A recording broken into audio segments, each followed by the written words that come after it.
দুনিয়ার মধ্যে থেকে ইন্তেকালের পরে নূহ নবী আলাইহিস সালামের হায়াত ছিল কত বছর? বন্যার আগে 950 বছর, বন্যার পরে আরো 50 বছর, মোট 1000 বছর হায়াত পাইছিলেন নূহ নবী আলাইহিস সালাম। আমাদের জিন্দেগি কত বছর? আমাদের 100 জন মিলাইলেও 1000 বছর হইবার চাই না। আমাদের জিন্দেগি 50, 60, 70 বছরের। আর নূহ নবী আলাইহিস সালামের হায়াত কত বছর ছিলেন? জুড়ে বলেন, কত বছর ছিলেন? উনি ইন্তেকালের পরে কেউ নূহ নবীকে স্বপ্ন দেখছেন আপনি দুনিয়ার মধ্যে কতদিন ছিলেন জীবিত? সম্মানীয় বন্ধুগণ আমার, আল্লাহর নবী নূহ আলাইহিস সালাতু ওয়াস সালাম এই বান্দাকে জবাব দিয়েছেন, দুনিয়ার মধ্যে 1000 বছর হায়াত পাইছিলাম, আমার আখিরাতের মধ্যে কবরের জিন্দেগিতে এমন লাগতেছে যেন কবরের মধ্যে আসার পরে দুনিয়ার মধ্যে এক দরওয়াজা দিয়ে ঘরের প্রবেশ করেছি আর এক দরওয়াজা দিয়ে ঘরের থেকে বাইর হয়ে গেছি, অতটুকুই ছিলাম। বন্ধুগণ আমার, 1000 বছর হায়াতের জিন্দেগি পাওয়ার পরে আল্লাহর নবী নূহ আলাইহিস সালাতু ওয়াস সালাম যদি ইন্তেকালের পরে এটা বলতে পারে, মনে হলো ঘরের এক দরওয়াজা দিয়ে প্রবেশ করলাম আরেক দরওয়াজা দিয়ে বাইর হয়ে গেলাম, এতটুকুই দুনিয়ার জিন্দেগি ছিল। আমার আপনার জিন্দেগি, আমি আপনি দুনিয়ার জমিনের মধ্যে 50 বছর জিন্দেগি, 60 বছর, 70 বছর জিন্দেগি, অতটুকু জীবনের মধ্যে চলে আসার পরে আমরা দুনিয়াটাকে অত বেশি প্রাধান্য দিলাম, অত বেশি আপন মনে করে গেলাম যে মনে বুঝাইতাছি দুনিয়া থেকে আর আমাদের বিদায় নিতে হবে না। এই হলো আমাদের দুনিয়াবি জিন্দেগি। দুনিয়ার মধ্যে প্রাধান্য দেওয়া যাবে না দুনিয়াটাকে। আল্লাহ পাক রব্বুল আলামিন কুরআনুল কারীমের মধ্যে বলেন, ফাআম্মা মান তাগা ওয়া আসারাল হায়াতাদ দুনিয়া ফাইন্নাল জাহিমা হিয়াল মাওয়া ওয়া আম্মা মান খাফা মাকামা রাব্বিহি ওয়া নাহান নাফসা আনিল হাওয়া ফাইন্নাল জান্নাতা হিয়াল মাওয়া। সুতরাং যেই বান্দাগুলো আল্লাহ পাক রব্বুল আলামিনকে অস্বীকার করে, আল্লাহর সাথে নাফরমানি করেছে, সরকশি করেছে, ওয়া আসারাল হায়াতাদ দুনিয়া, দুনিয়ার জীবনটাকেই যারা প্রাধান্য দিয়েছে, মনে করেছে দুনিয়াটাই আমাদের আসল ঠিকানা, আর মরতে হবে না, ফাইনাল জাহিমা হিয়াল মাওয়া, অবশ্যই তার ঠিকানা জাহিম নামক দোজখের মধ্যে হয়ে যাবে। নাউযু বিল্লাহ।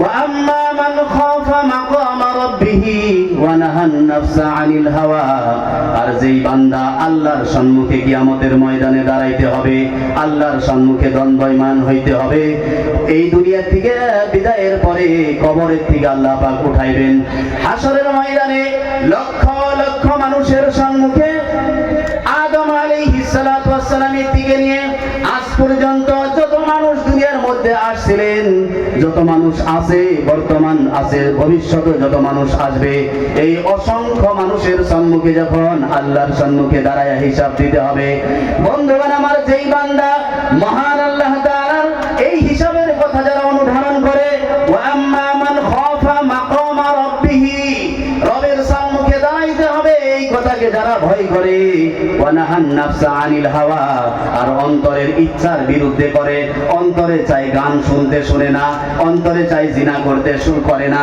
অন্তরে চাই গুনাহের কাজ করতে, অন্তরে চাই গুনাহের কাজটা মজা লাগে, যুবকদেরকেও মজা লাগে, আমাদেরকেও মজা লাগে, এই অন্তরের বিরুদ্ধে করে, ওয়া নাহান নাফসা আনিল হাওয়া ফাইন্নাল জান্নাতা হিয়াল মাওয়া, অবশ্যই তার ঠিকানা জান্নাতের মধ্যে হয়ে যাবে। কোন সুবহানাল্লাহ। তাহলে আমাদের অন্তরে যেটা চায়, গুনার কাজ করতে ভাই সবারই মজা লাগে, লাগে না? নাই, গুনাহের কাজ করতে সবারই মজা লাগে, গুনার মধ্যে একটা মজা আছে। গুনার মধ্যে যদি মজা নাই থাকতো তাহলে আমরা সবাই গুনার মধ্যে লিপ্ত হতাম না। এই গুনাহের মজাটা আমাদেরকে ছেড়ে দিতে হবে আখিরাতের ফিকির করে, আখিরাতের চিন্তা করে। এই গুনাহের মজাটা আমাদের কি করতে হবে? আল্লাহুম্মা সাল্লি আলা, সবাই জোরে কন্যা কে,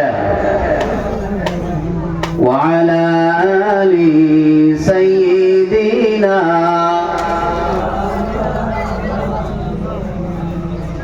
আল্লাহুম্মা সাল্লি আলা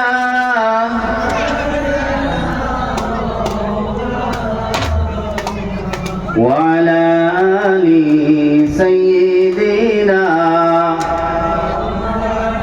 সবাই জিকির করি লা ইলাহা ইল্লাল্লাহ জোরে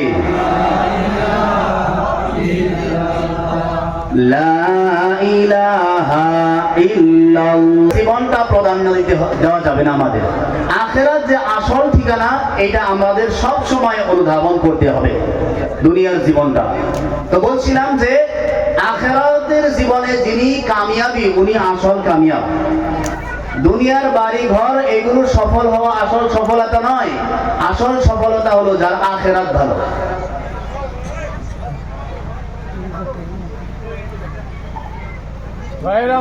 আপনারা একটু আইডিয়া বসেন আর উনি সফল। দুনিয়ার সব আছে কিন্তু কবর ভালো না উনি বিফল।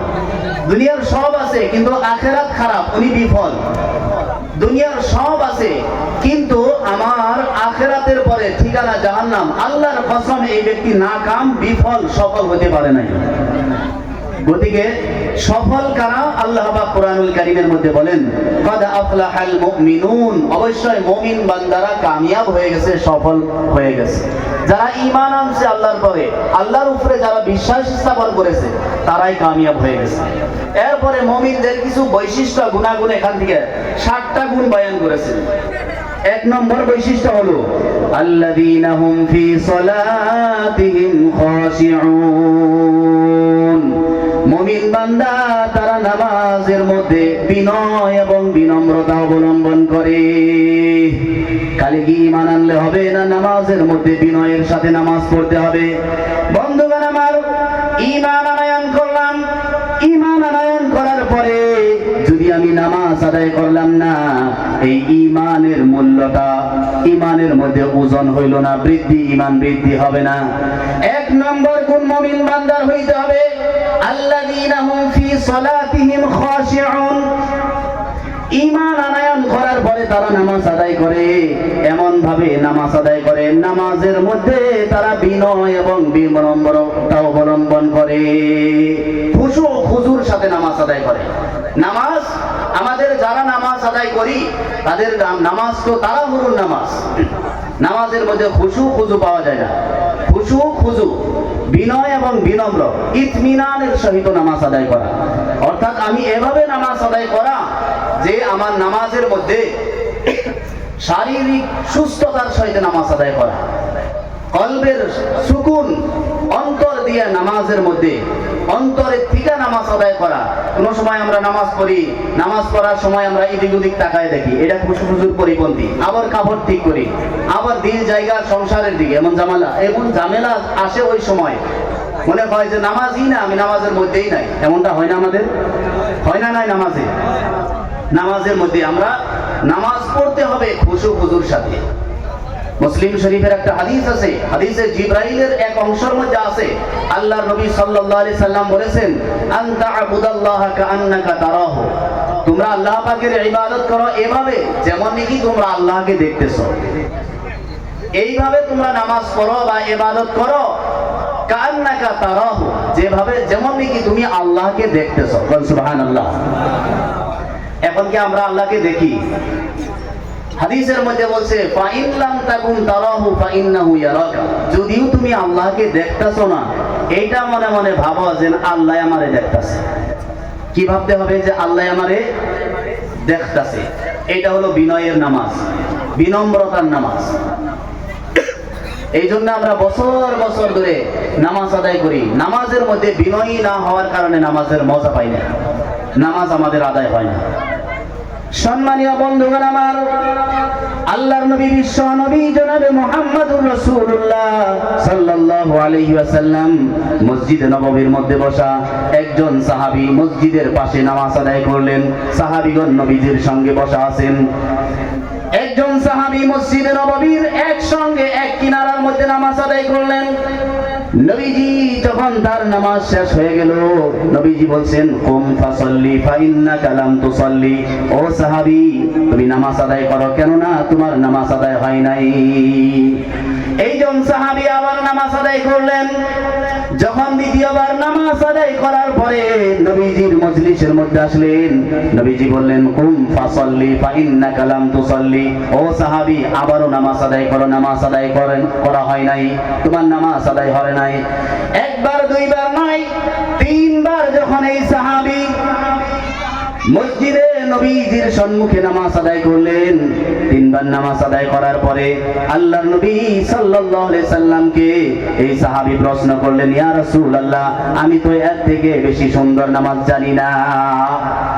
আল্লাহর নবী সাল্লাল্লাহু আলাইহি সাল্লাম নামাজের নিয়ম শিখিয়ে দিলেন যে নামাজের মধ্যে যখন তাকবীরে তাহরিমা পড়বে, একটি একটি রুকু আস্তে আস্তে আদায় করবে, খুব ধ্যান মনোযোগের সাথে আদায় করবে, তাদিলে আরকান করবে, রুকু করবে, সেজদা করবে, তাড়াহুড়ো ভাবে করবে না, আস্তে আস্তে বিনয়ের সাথে নামাজ আদায় করবে। বন্ধুগণ আমার, বছর বছর নামাজ আদায় করতেছি, এই নবীর সাহাবীদের নামাজের মতো আমাদের নামাজ হইতেছে না। এই জন্য আমাদের নামাজের মধ্যে মজা লাগে না। এক নম্বরে এই জন্য বলেছি, মুমিন বান্দার বৈশিষ্ট্য হলো বিনয়ের সাথে তারা নামাজ আদায় করবে, বিনম্রতা অবলম্বন করবে। দুই নম্বর মুমিনের বৈশিষ্ট্য হলো ওয়াল্লাযীনা হুম আনিল লাগবি মুরিদুন, তারা বেহুদা কথাবার্তা থেকে নিজেরা নিজে বাইসা থাকবে, অনর্থক কথা তারা কইব না, বেহুদা কথা কইব না। অনেক সময় আমরা কি করি, অনর্থক কথা বলি। এই চা দোকানে, দোকানের বারে, বাজারে হাইরে অনর্থক কথা, সারা দিনের কথা যদি হিসাব করি, কোথায় যে 20 ভাগ কথা আমার কামের হয় কিনা, বা 80 ভাগ কথাই আমার বেহুদা। এই যে বেহুদা কথা যেটা, এটার থেকে কি মুমিন বান্দাগুলো পরহেজ করবে, বাইসা থাকবে এই অনর্থক কথা। অনেক সময় আমরা কি রাস্তায় একজনকে দেখাইছি, মাসলার মধ্যে লেখছে একজন মানুষ বেঞ্চের মধ্যে বসা, চেয়ারে বসা, মুসলমান একজন বসা, আরেকজন রাস্তা দিয়ে যায়, তার সঙ্গে সাক্ষাৎ হয়েছে, বসে আছে, তারপরেও কয় যে ভাই কি করেন, এমনটা কয় না?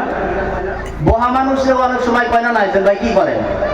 তার মানে যাওয়ার সময় একটা কথা বলা লাগে, এই কথা একটা কইলো, এটা কিন্তু কোনো কামের কথা, এত একটাই সে বইয়ে রয়েছে, তারপরেও কি কয় যে ভাই কি করতেছে, একটু বইয়ে রয়েছে, এটা কি কোনো কামের কথা গো?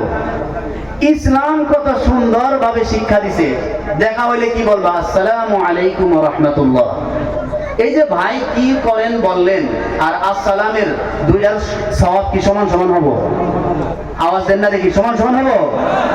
ইসলাম শুদ্ধ শুদ্ধ সুন্দর পদ্ধতি শিখাইছে, আসসালামু আলাইকুম ওয়া রাহমাতুল্লাহ। আজকে তো সমাজে সালামই নাই। সালাম না থাকার কারণে মুসলমানের আপোষের ইখতিলাফ বাড়ছে, মতানৈক্য বাড়ছে। সালাম না থাকার কারণে একে অপরের মহব্বত উঠে গেছে, ঠিক না গো? এখন কি একে অপরের প্রতি মহব্বত আছে গো? মহব্বত আছে। এই মহব্বত উঠে যাওয়ার দুইটা কারণ।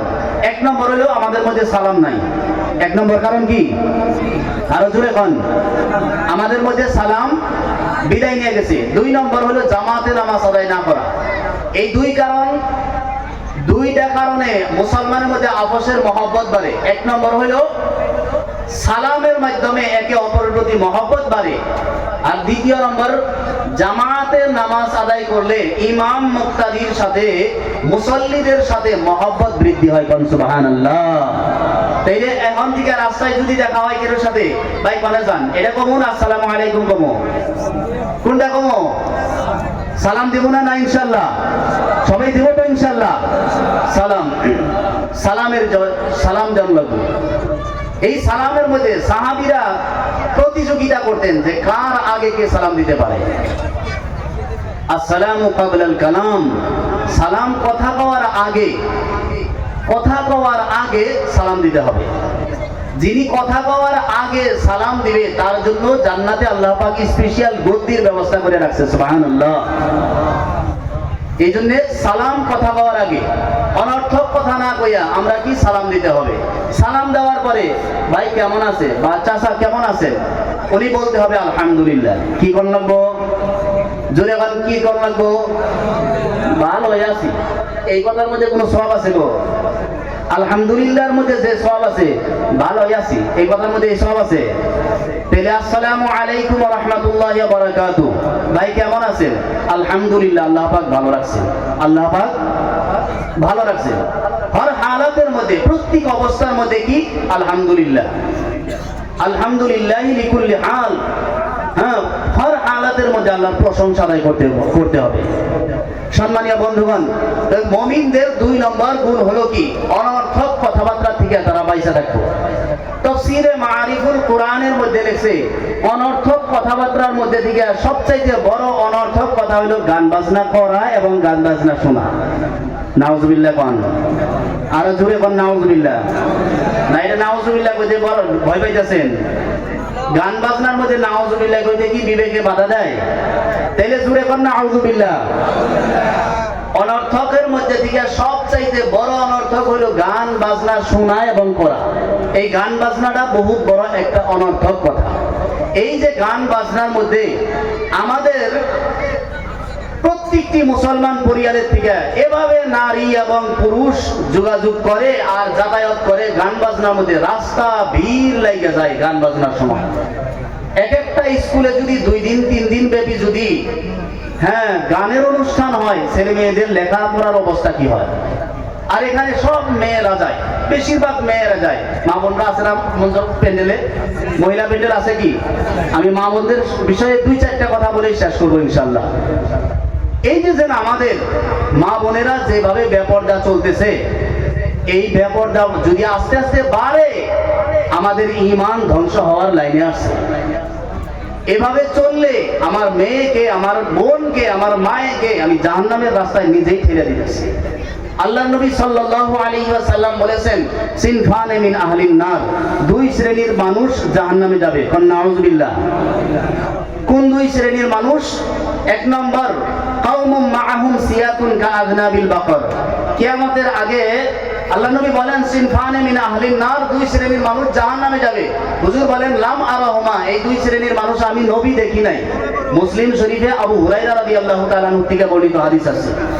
তার মানে নবী দেখি নাই বলছেন, মানে নবীর পরের যুগে হবো, নবীর জামানার পরের জামানায় 2 শ্রেণীর মানুষ আইব, যেই 2 শ্রেণী জাহান্নামে যাইব, দুজখী বলে নবী ঘোষণা দিছে।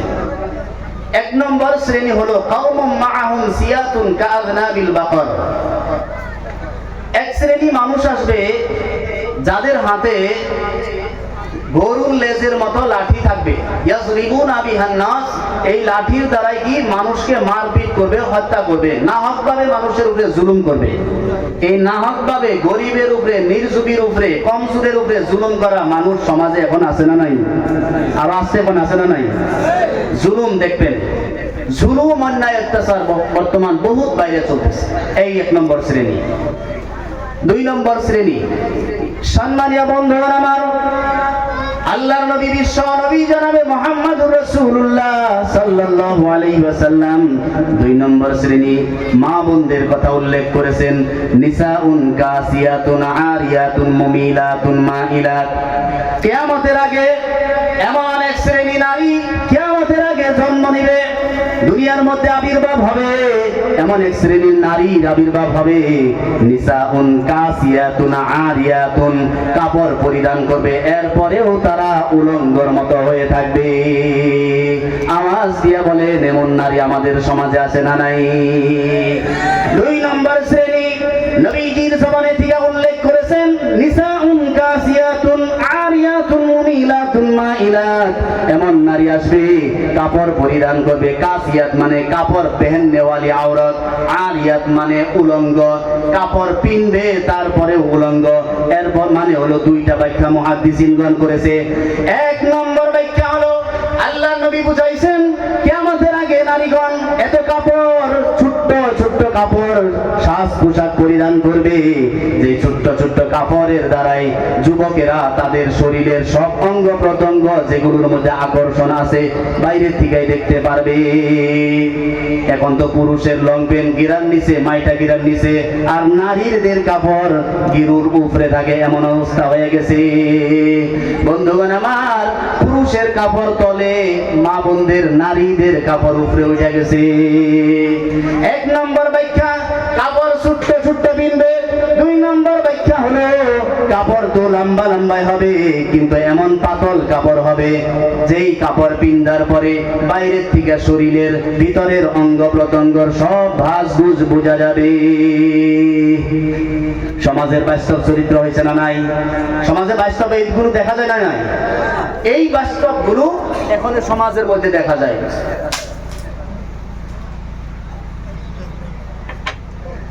এই যে আমাদের সমাজের পরিস্থিতি, নবী করিম সাল্লাল্লাহু আলাইহি সাল্লাম ১৫০০ বছর আগে কিভাবে নবীজি আরবের থেকে বুঝলেন? তাহলে নবীজির যে ইলম আছে এটা মহা আলিমুল গায়ব, আল্লাহর সরাসরি আল্লাহ পাক জানিয়ে দিয়েছেন। কোন সুবহানাল্লাহ। এই জন্য দুনিয়ার কোন জ্ঞানী, বিজ্ঞানী, পণ্ডিত, সাহিত্যিক, দার্শনিক, যত গবেষক আছে, সমস্ত মানুষের ইলম যদি এক জায়গায় করা হয়ে যায়, নবীজির ইলমের সমপরিমাণ হবে না। নবীজিকে এত জ্ঞান আল্লাহ পাক দিয়েছে, এই বলে কি নবী গায়েবের খবর জানে না? এখন কইবেন যে নবী গায়েব জানতেন, 1500 বছর আগে কি হবো দুনিয়ার মধ্যে, নবী 1500 বছর আগেই দেখছে, এটা গায়েবের খবর জানে, এটা বলবেন নাকি?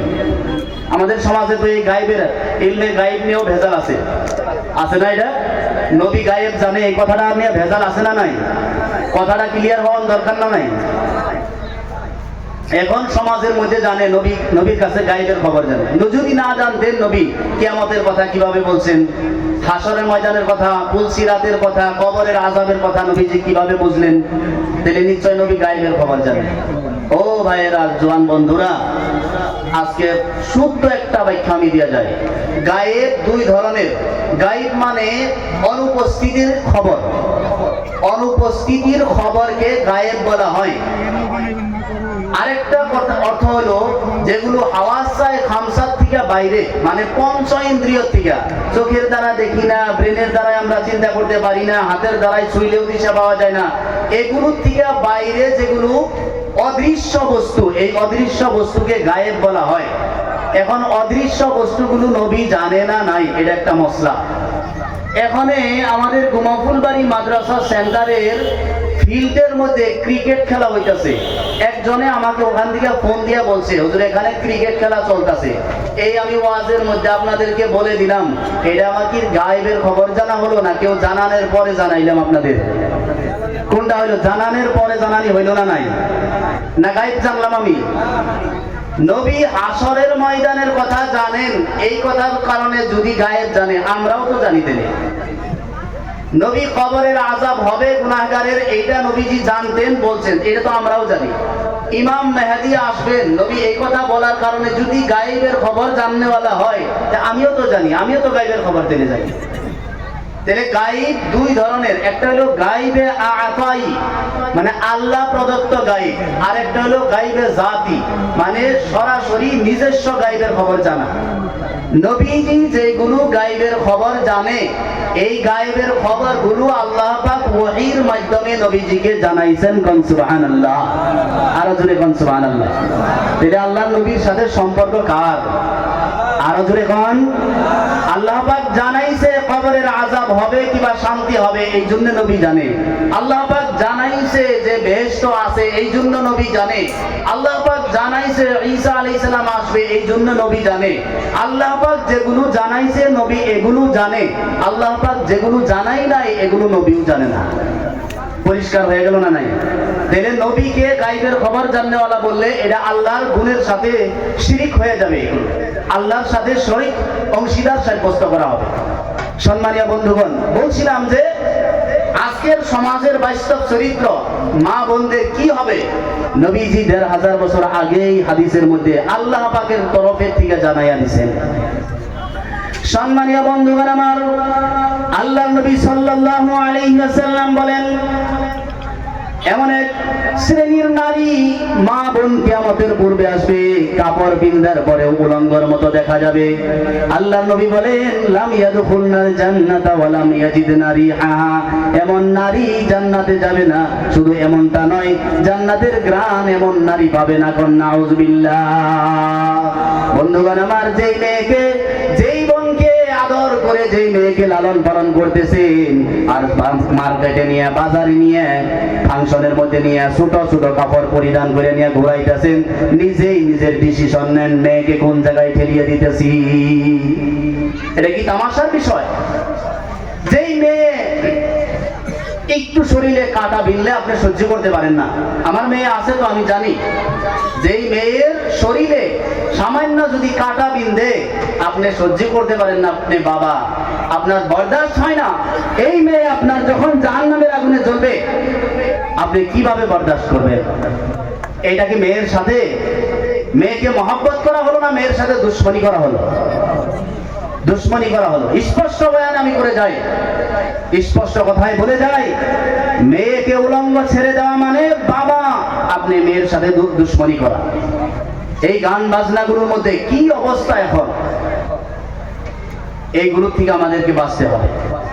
সম্মানীয় বন্ধুগণ আমার, বলছিলাম কোরআনুল কারীমের মধ্যে আল্লাহ পাক রব্বুল আলামিন মুমিনদের 2 নম্বর গুণ বয়ান করেছেন, ওয়াল্লাযীনা হুম আনিল লাগবি মুরিদুন। মুমিন হলো তারা যারা বেহুদা অনর্থক কথাবার্তার থেকে নিজেকে নিজে বাঁচাইয়া রাখবে, নিজেকে বাঁচাইয়া রাখবে। অনর্থক কথাবার্তা বলবেও না, অন্যকে বলতে দিবে না। এই অনর্থক কথা মানুষ কিয়ামতের ময়দানে সবচাইতে বড় যে আফসোস করবে, জান্নাতীরাও আফসোস করবে, সেটা হলো সময়ের, সেটা হলো সময়ের।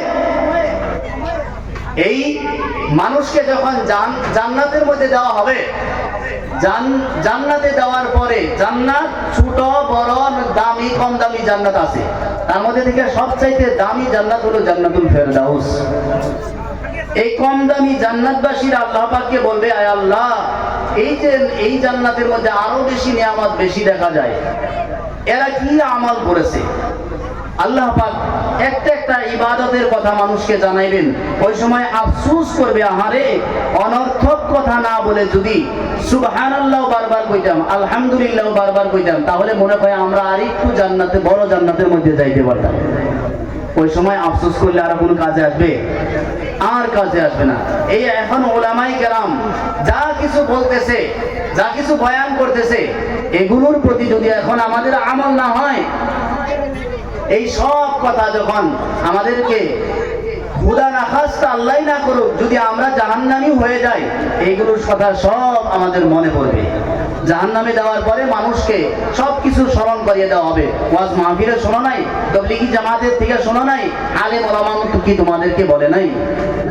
বন্ধুগণ আমার, কোরআনুল কারীমে আল্লাহ পাক বলেন, কুল্লামা উলকিয়া ফিহা, মানুষকে যখন জাহান্নামের আগুনে ঢালা হবে, ফাউজুন সাআলাহুম খাজানাতুহা আলাম ইয়াতিকুম নাযীর, জাহান্নামের ফেরেশতারা তাকে জিজ্ঞাসা করবেন, আলাম ইয়াতিকুম নাযীর, এই জাহান্নাম থেকে ভয় দেখানেওয়ালা কি দুনিয়ার মধ্যে কেউ আসছিল না? ক্বালু, তারা বলবে, ক্বাদ জাআনা নাযীর, অবশ্যই আমাদের কাছে আসছিল। ফাকাযাবনা, আমরা অস্বীকার করেছি। ওয়া কুলনা মা নাযালাল্লাহু মিন শাই, আর আমরা বলেছি দুনিয়ার মধ্যে হুজুররা এমনি হুদায় হুদায় বলে, এগুলো কিছুই আল্লাহ পাক নাজিল করেন নাই। বন্ধুগণ আমার, এই যে ওয়াজ মাহফিল হয়, অনেক মানুষ গুরুত্ব ছাড়া শুনে, রাস্তা ঘাট দিয়ে ঘোরাফেরা করে, শোনার পরেও শ্রবণ করে, মানে না। সাহাবীদের গুণ ছিল সামি'না ওয়া আতা'না, আমরা যা নবীজির মুখ থেকে শুনলাম সব কিছুর উপরে আমল করলাম, মানলাম। আমাদের গুণ হলো যা বলে হুজুর বলতে দেন, হুজুরের কাজই তো বলা, আমাদের কাজ আমরা করতে থাকি, এমন তা না নাই? জোরে কোন ঠিক না নাই? আমাদের সাধারণ মানুষের ধ্যান ধারণা সাহাবীদের ধ্যান ধারণার থেকে বিকল্প অন্যটা হয়ে গেছে। সাহাবীদের ধ্যান ধারণা ছিল নবীজি যেটা বলে সেটাই মানবো, আর আমাদের ধ্যান ধারণা হয়ে গেছে হুজুরদের বলাই কাজ। হুজুর বলছেন, আমির হামজা হাবিব সাহেব বলেছেন, আমরা যা বলি আমাদের বলাই কাজ আর আপনাদের শোনাই কাজ। বন্ধুগণ আমার, জুমার নামাজের মধ্যে অত সুন্দর সুন্দর আলোচনা করে ইমাম সাহেব কোরআন হাদিস স্টাডি করে গিয়ে মানুষকে বোঝায়, আর শুনি নামাজের ফজিলত, বেনামাজির গুনাহ, শাস্তি, এগুলো শুনি। জুমার শেষে আসরের নামাজে মুক্তাদি জুমা অন্যদিন যেটা যতদিন হয়েছিল অতদিন হয়ে গেছে। তার মানে শুনছি, আমাদের কলবের ভিতরে এইগুলো দিয়ে আমরা কি অনুধারণ করি নাই, আমাদের দিলে অ্যাকসেপ্ট করে নাই, শুধুমাত্র শোনাটাই আমাদের কাজ, আমরা এগুলো মানি নাই। বন্ধুগণ আমার, এই জন্য আমাদের প্রত্যেকটা আমলের হিসাব আল্লাহ পাকের কাছে দিতে হবে। প্রত্যেকটা আমলের হিসাব। আজকে আমরা গান শুনি, আমরা আজকে বাজনা শুনি। কিয়ামতের আগে নবীজি বলেছেন, এই আমি অল্প আগেই হাদিসটা আজকেই পড়েছি, যে কিয়ামতের আগে 3 ধরনের আযাব দিয়ে মানুষকে ধ্বংস করবে। আসমানি আযাব দিয়ে, আসমান থেকে পাথর বর্ষিত করবে আল্লাহ পাক। জালিম বাদশা দিয়ে আল্লাহ পাক ধ্বংস করবে। এরপরে সাগর সমুদ্রের পানি দিয়ে আল্লাহ পাক মানুষকে শায়েস্তা করে দিবে। এর কারণ কি? কারণ হলো একটা, যে নর্তকী আর গান বাজনা কিয়ামতের আগে খুল্লুম খুল্লা একবারে আম হয়ে যাবে। এখন গান বাজনাকে কি কেউ হারাম মনে করি না হালাল মনে করতেছি? এমন ভাবে আমরা করতেছি যে এটা কোনো নাজায়েজই না, হারামই না। এমন ভাবে মিথ্যা বলতেছি যে এই মিথ্যা বলা পাপই মনে করতেছি না। এমন ভাবে আমরা নামাজ ছাড়তেছি যে নামাজ ছাড়াটা কোনো গুনার কাজই না, এটা আমরা মনে করতেছি। আমাদের দিলটা কত শক্ত হয়ে গেছে, কত কঠোর হইতেছে আমাদের দিলটা। আর বারবার আফসোস করব কিয়ামতের ময়দানে, আর এই সময় আমাদেরকে আর দেওয়া হবে না। কোরআনুল কারীমের মধ্যে আছে, রুবামা ইয়াওয়াদ্দুল লাযীনা কাফারু লাউ কানু মুসলিমিন।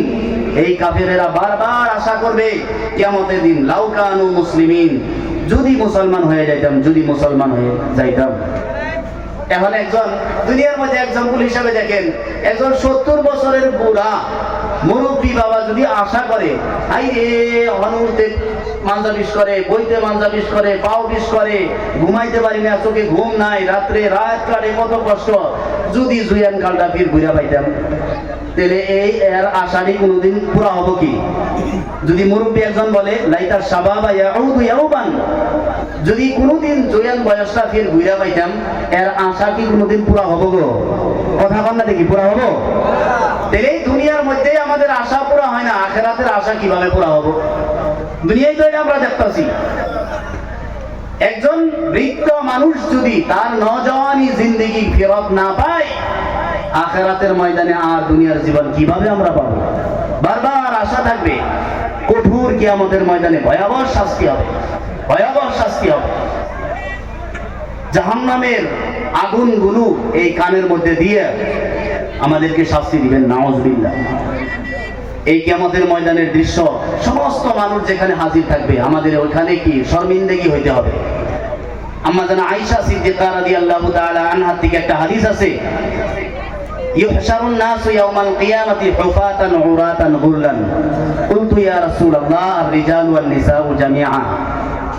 উম্মুল মুমিনিন আয়েশা সিদ্দিকা রাদিয়াল্লাহু তাআলা আনহা থেকে বর্ণিত, বিশ্বনবী জনাবে মুহাম্মদুর রাসূলুল্লাহ সাল্লাল্লাহু আলাইহি ওয়াসাল্লাম বলেন, ইউহশারুন নাসু ইয়াউমাল কিয়ামাতি হুফাতান উরাতান গুরলান, কিয়ামতের ময়দানে মানুষকে উঠানো হবে, পায়ের নিচে কোনো স্যান্ডেল অথবা জুতা থাকবে না, গায়ের মধ্যে কোনো জামা কাপড় থাকবে না, আর মাথার উপরে কোনো টুপি অথবা কাপড় থাকবে না।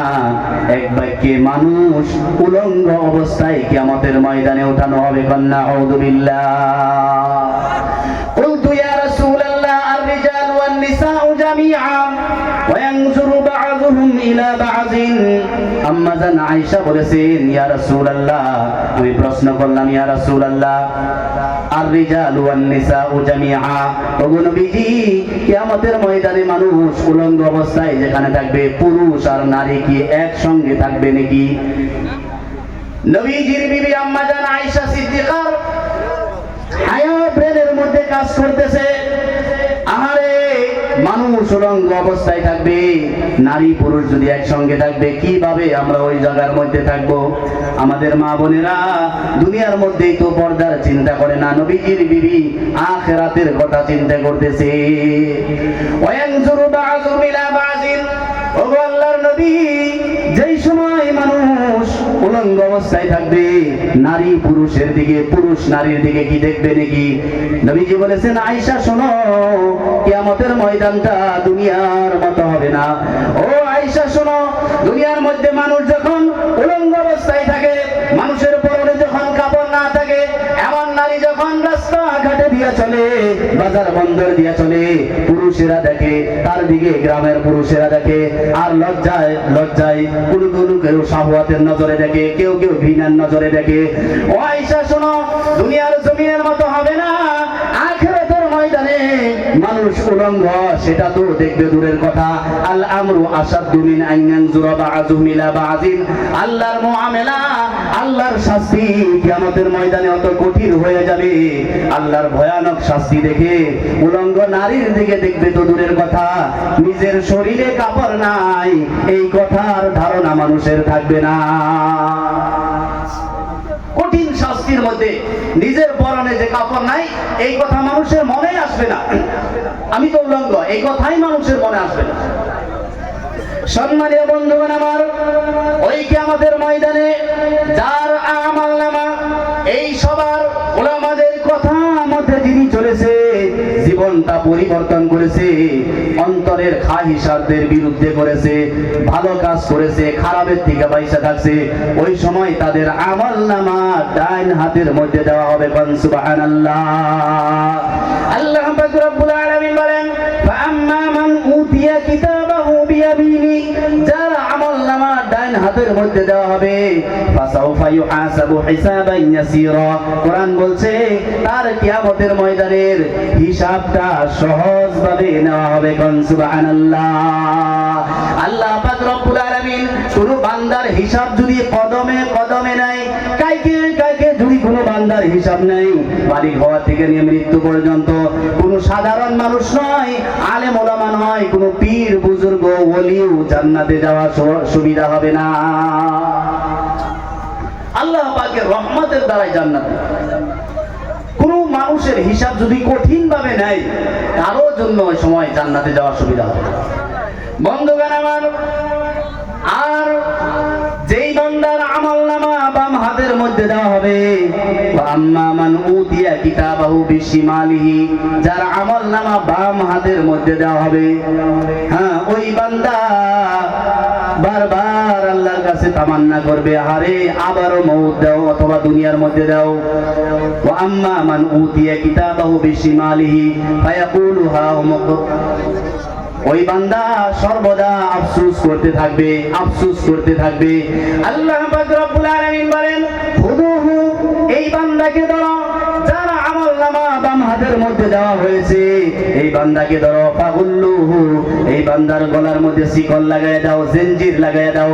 হাদিসের মধ্যে আছে, যুগ শ্রেষ্ঠ মুফাসসিরে কোরআন আব্দুল্লাহ ইবনে আব্বাস রাদিয়াল্লাহু তাআলা আনহু, এই উম্মতের সর্বশ্রেষ্ঠ মুফাসসিরে কোরআন বলেছেন, আল্লাহ পাক রব্বুল আলামিন 70 গজ শিকল আনবেন, 70 গজ শিকলের দ্বারাই ওই জাহান্নামী বান্দাকে ধরবে।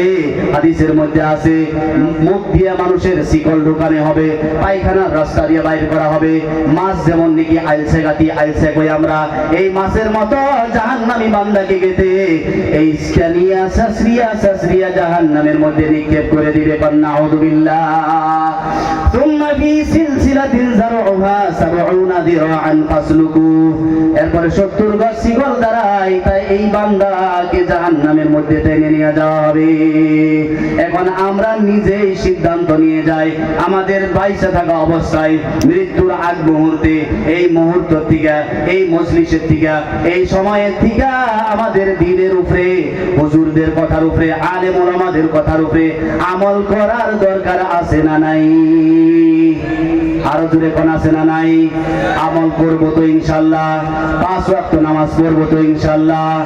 আল্লাহ পাক রব্বুল আলামিন সূরা মুমিনুনের 7টি গুণের কথা উল্লেখ করেছে, 7টির 2টি বলেছি, বাকিগুলো আপনারা উলামাদের কাছ থেকে জেনে নেবেন। 2 নম্বর গুণটা মেন বিষয় আছিল আমার, যে বেহুদা কথা থেকে আমাদেরকে বাঁচতে হবে, নতুবা আমাদের আখিরাতের ময়দানে ভয়াবহ শাস্তির সম্মুখীন হইতে হবে।